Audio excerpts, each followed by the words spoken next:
Okay, so what do you call this? Anonymous for the Voiceless. Anonymous for the Voiceless. Okay, so they have this Anonymous for the Voiceless every week. Sorry. So we're here just to ask him a couple of questions so he can help us to go vegan, which is kind of a very good thing to do. All right, so tell us about this thing. Sure. Okay, so Anonymous for the Voiceless is our worldwide group. This is actually our 5-year anniversary this weekend. A gentleman, Paul Bashir, and his partner Sal started this group, and it's now global. And what happens is people from all different walks of life and all different careers and backgrounds get together, volunteer their time, and come down and put masks on. And they put the masks on so people don't feel as though they're intimidated and someone's looking at them, so they can walk right up to the cameras. And what the cameras are actually showing is all hidden secret video footage that other activists that have snuck into different slaughterhouses. A lot of it's in Australia, so it's all legal footage, RSPCA approved, of standard practices that cause the absolute torture and mayhem of thousands upon thousands of animals just for a burger, just for a slice of bacon. And what we're trying to show people is what the government and what the industry don't want everybody to know. So in the TV you have pretty marketing, happy cows and happy pigs, but the reality is very different, and we're trying to share that truth to the public so that they can connect the dots, that if they're against animal cruelty, that while they're eating animals, they're paying for it. Yeah, that's very heartbreaking actually. So, I mean, I think anybody can see these footages and then they can actually decide to go vegan. This is like you said that random people can join this and then they can just wear masks and then just, you know. If they're vegan. Yeah, if they're vegan, of course. Yeah, so everybody's got a different I guess I don't like to even use the word journey, so I won't, but everybody has a different path of being vegan. Some people can see the video footage and go vegan on the spot.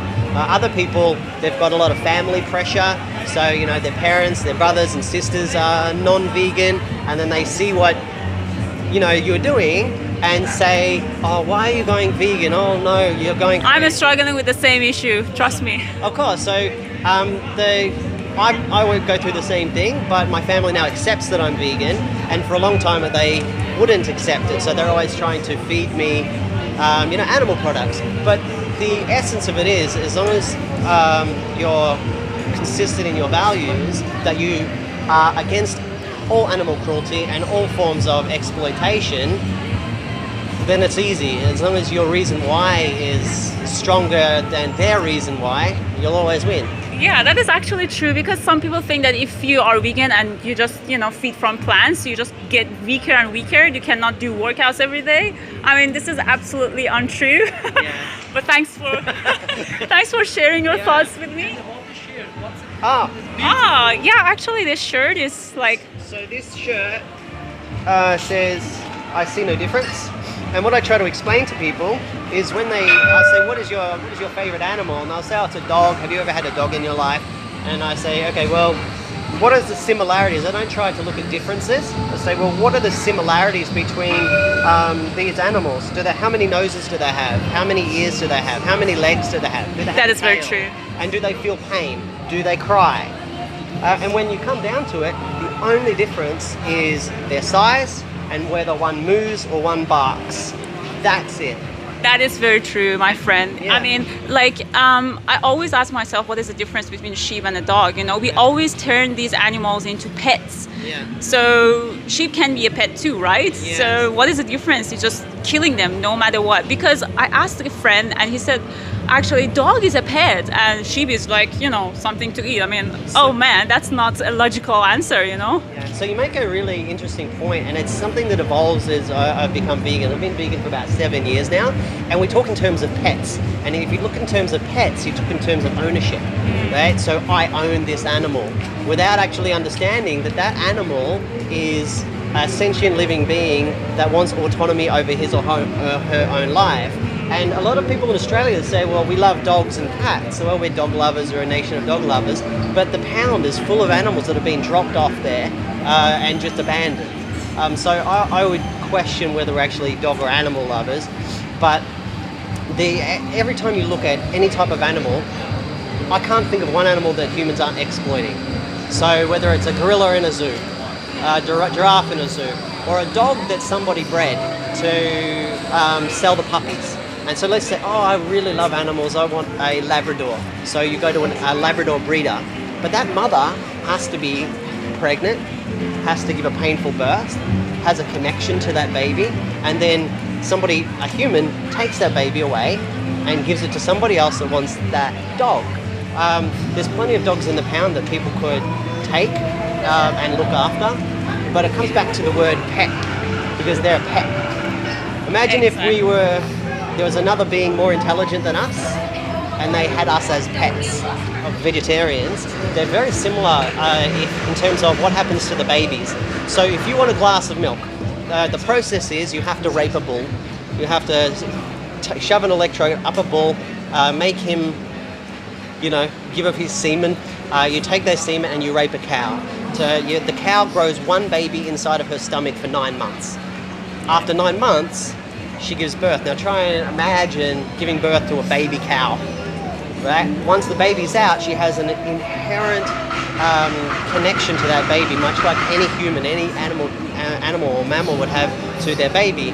And then if the baby's a boy, he's considered a waste product because he can't give milk. So they take the boy away after 9 months of being inside of his mother, and then they destroy just for a glass of milk. But the egg industry, if you just want an egg, RSPCA approved egg, a carton of eggs, well, every chicken born is born a male or a female. And the females, yes, they can give eggs, so they will then be raised to give eggs. But those boys, and there are thousands and thousands and thousands of them, and this video footage will show you that, they go onto a conveyor belt on their first day of life. They go along the conveyor belt and they fall into a grinding machine that grinds them up alive, and they turn into sludge just for some eggs. Now, just for an egg, just so somebody can have an omelette. And if you consider how psychotic that is, where does the violence end? Where does it end? And I personally believe that all violence begins on the plate. With all of the world wars that we've got, we're right from birth, we're considered to see a pig as different from a dog. And so therefore we see a white child different from a black child, or different in religion. You believe this religion, I believe that religion, and suddenly there's war. But it begins on the plate. So we have to ask, where does it end? Yes. Around the world, in some parts of the world, the meat consumption has also increased because there's just more concentrated areas such as China. There's some countries out there, they have a higher predominance of meat consumption.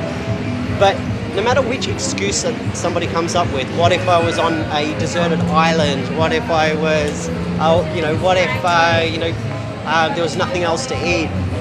But that's not the case. We live in we live in a first world. Wherever we go, there's plant-based foods. You can eat rice and fill you up very quickly. But there's millions of vegans, absolute millions of vegans around the world. And the activists that we see would make up 0.0005% of all vegans. But at base, we show up here and we create more vegans. For all the hatred that we get with people getting angry at seeing the video footage, there are people out there that connect and then they spread the word. Right? So it starts here, it starts with the truth, and then it grows from there. So people might not show up and do activism, but there's millions of vegans. You're the coordinator of this group? What's that, sorry? You're the coordinator of this group? No, I'm just a volunteer. Oh, that's very cool. Yes. One last question is actually a personal question. So if you ever been left in a deserted place, would you ever kill an animal to save yourself? It's a good question. And it's a little bit tricky. Well, I know if you... Okay, so the first thing is, if an animal was attacking me and it was between me and the animal, of course I would defend myself. Yeah, of course, I'm self-defense. not some weak, peace-loving vegan. I'm practical. If I had a pig there, I would follow where the pig goes, because whatever the pig eats, I can eat. So if an animal has better sense of smell, so if I've got a dog it wouldn't matter if it's a dog or a pig, Yeah. I would follow the animal around until he found food, and then I would say, oh, we can eat that together. Because if you eat the animal once, now you're done. Yeah, I mean, just put this in this situation. You are left in a deserted island. No one's around. Like, would you ever kill, like, I don't know, like hunt animals or fish? Well, yeah, I've got to be practical. Yeah, sure. Of course. Thanks for being honest with us. I'm here, but I live here in the West. Of course, I totally understand. And the chance of ever being stuck on a deserted island in the current world with satellites all around the planet, with the fact that it's very difficult to get visas to even go anywhere. Yeah, sure. It's Of not going to course. happen. No, I mean, not gonna happen. I just want to show people that we are logical people. So, Yeah, of course, like, stronger animals, we are part of animals, right? So stronger animals always kill the weaker ones. Yeah. So if we ever, been put in that position or situation, of course we would do that. But it doesn't make sense because we live in this world full of food to, feed ourselves and our families. Yeah. So let's go vegan. Yeah, absolutely. Go vegan. And thanks for, sharing your time and having a conversation with us. So They are trying to make documentaries out of these things as well. So we've got kids that will walk up to people and do activism and start talking to other adults about going vegan as well. So you see a lot of video footage out there on YouTube. So if people really want to find that type of stuff out, they can look up Anonymous for the Voiceless. That's a big group. They can look up Explore Life Films, and they can see a lot of this video footage, but not just the cruelty in the footage, but seeing people as to why they're vegan. yes, thank you so much. My pleasure. And I'm sorry. Okay, Great. let's do that. Thank you. Have a good day. Thank you so much.